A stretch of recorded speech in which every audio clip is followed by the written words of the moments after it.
Hello everyone, তোমরা সবাই কেমন আছো? আর দেখো, আমি তোমাদের সামনে আবারও একটি ব্লগ ভিডিও নিয়ে চলে এসেছি। তো আমার প্রেগনেন্সির রুটিনটা কেমন কাটছে তোমাদের সাথে শেয়ার করার অবশ্যই চেষ্টা করছি। তো দেখো, আমার এই যে ছানাটা দেখতে পেলে, এটা আমি এই প্রেগনেন্সি কনসেপ্ট করার পরের থেকেই এই ছানাটা আমি দুপুরবেলা রোজ খাই। তো এটা পুচকুটার জন্য ভেবেই খাওয়া হয়। ওর জন্য ফল ফলাদি যা আছে পুষ্টিকর খাবার সেগুলো খাওয়ার চেষ্টা করি। তো দেখো, খেতে খেতে দেখছিলাম বাইরেটা, তোমাদের দেখিয়ে দিলাম কেমন রোদ উঠেছে। এটা হচ্ছে দুপুর টাইম, তখন 1:30 বাজে। তো আমার 2টার সময় ডাক্তারের কাছে যাওয়ার আছে, কিন্তু দেখো মানে মনে হচ্ছে কোনো চিন্তাই নেই, এত মানে দেরি হয়ে যাচ্ছে। শুয়েছিলাম তো উঠে এবার ভাবলাম কাজগুলো তাড়াতাড়ি সেরে নিই, নাহলে ডাক্তার যেতে দেরি হয়ে যাবে।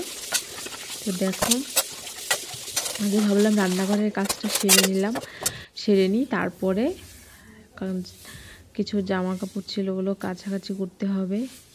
তো বর্মশাই বলছিল যে আমি কেচে দেবো, কিন্তু ও প্রায় অনেকটাই নিজে ধুয়ে নেয়। তার জন্য আমি ভাবি কি যে যতই প্রেগনেন্সিতে বসে থাকবো ততই খারাপ লাগবে। মাঝে মাঝে রেস্টও করব, আবার কিছু কাজও করব, তাতে শরীর মন দুটোই ভালো থাকবে।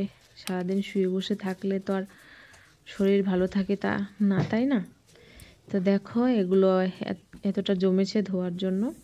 আর এই মশুরিটা না অনেক দিন ধরে কেচে দেবো ভাবছি, কিন্তু কাচাই হচ্ছে না। তো আজকেই ভাবলাম কেচেই দেব। তো বর্মশাইটা নামিয়েছে বলে আজকে কাচাটা হবে। শুধু বলি, রাতে যখন টানাতে যাই তখনই বলি যে কাচবো, কিন্তু কাচা ওঠে না। তো দেখো, এখানে রোদ উঠেছে, আর আমি তো রোদে বসতেই পারি না, কোনো মতেই রোদ পড়ে না ঘরে। এই যে দেখতে পাচ্ছ, এইটুক জায়গাতেই একটু হালকা ওই আনাচে কানাচে থেকে একটু রোদ আসে। তো কি বারবার ওঠানামা করা যাবে না এই প্রেগনেন্সিতে, তো ওই জন্যই যা করার এই নিচে বসেই আমাকে ধোয়া কাচা করে দিই, আর বর্মশাই উপরে গিয়ে মেলে দিয়ে আসে। তো এবার ভেবেছি একবারে স্নান করেই উঠি, যেহেতু ডাক্তারের কাছে যাওয়ার আছে। তো সমস্ত কিছু আগে আগে ধুয়ে কাচা করে নিলাম। তো এবার আমি স্নান করে চলে আসলাম। আর আজকের দিনটা না বৃহস্পতিবার, তো পুজো দিতে তো টাইম লাগবেই। তো যতটা তাড়াতাড়ি যাব ভেবেছিলাম, তো দেখি না অনেকটাই টাইম হয়ে গেছে।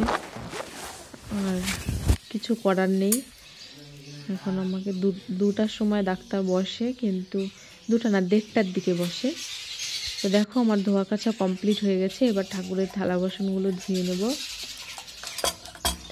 তো আজকে বৃহস্পতিবার, তাই ঠাকুরের লক্ষ্মী মার ঘট থালা বাসন সবই ধুয়ে নিতে হচ্ছে। তো আজকে পাঁচালি পড়তে হবে, একটু দেরি তো হবেই পুজো দিতে। তো পুজো কমপ্লিট করে দেখো দুজনে বেরিয়ে পড়ছি ডাক্তার দেখানোর উদ্দেশ্যে। তো এই দেখো, আমার বড়মশাই খুবই লজ্জা পায় ভিডিওর সামনে, মানে ক্যামেরা ধরতেও লজ্জা পায়, ক্যামেরার সামনে আসতেও লজ্জা পায়, খুবই লাজুক। আর আমি এদিক ওদিক তাকাই, যে দেখি লোক নাই তখনই আমি ভিডিও শুরু করি, নইলে আমি লোক দেখলে ভিডিও করি না, খুবই লজ্জা লাগে আমারও। তো ডাক্তারের এখানে পৌঁছে গেছি, একটুক্ষণ বসে তারপরে আমি ডাক্তার দেখে দেখো বেরিয়ে আসলাম। তো দেখো, আমার না অনেক দিন ধরেই না খুব পুরি পরোটা এসব খেতে ইচ্ছে করছিল। তো শুনেছি এই প্রেগনেন্সিতে নাকি যখন যা খেতে ইচ্ছে করে তখন তা না খেলে নাকি বাচ্চার লালা পড়ে। এটা কি সত্যি? তোমরা সবাই একটু কমেন্টে জানিও তো। তো আমি যখন যাই বলি না কেন, কেউ পূরণ করতে পারুক আর না পারুক, আমার স্বামী আমার জন্য সব কিছুই করে, সব কিছু যেটা খেতে চাই সেটাই আমাকে বানিয়ে দেয় বা কিনে এনে দেয়। আর এটাই এতটুকুই বলার।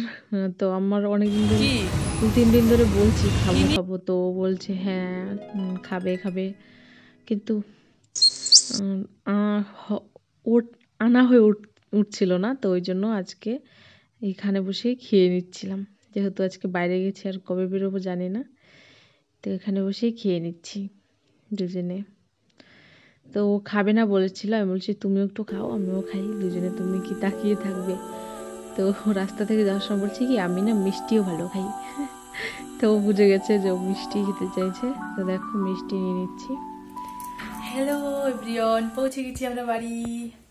তো দেখো এই যে মিষ্টি মুন্ডা নিয়ে এসেছি, এগুলো খাবো এখন, আগে ফ্রেশ হইনি। চলো এবার ঘরে পৌঁছে গিয়ে দেখো ওর একটা বন্ধুর সাথে কথা বলছে, আর এই ফাঁকে আমি চলো মিষ্টিটা টপ করে খেয়ে নিই, নইলে ভাগে পাওয়া যাবে না। হি হি হি, তোমাদের সাথে একটু ইয়ার্কি মারলাম। আসলে আমার বর আমার সাথে আমার মায়ের মতন ব্যবহার করে, আমাকে আগে খাইয়ে তারপরে ও খায়, একদম সত্যি কথাই। হ্যাঁ, তো দেখো ওকে এই মিষ্টিটা দিলাম কিন্তু ও খাবে না, ও আমাকে আগে খাওয়ায়।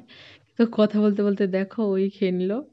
যাই হোক, সববার আর এক হয় না ক্যামেরার সামনে আর রিয়েলে। তো ভিডিওটা এই পর্যন্তই, ভালো লাগলে সবাই লাইক কমেন্ট করো, আর টাটা।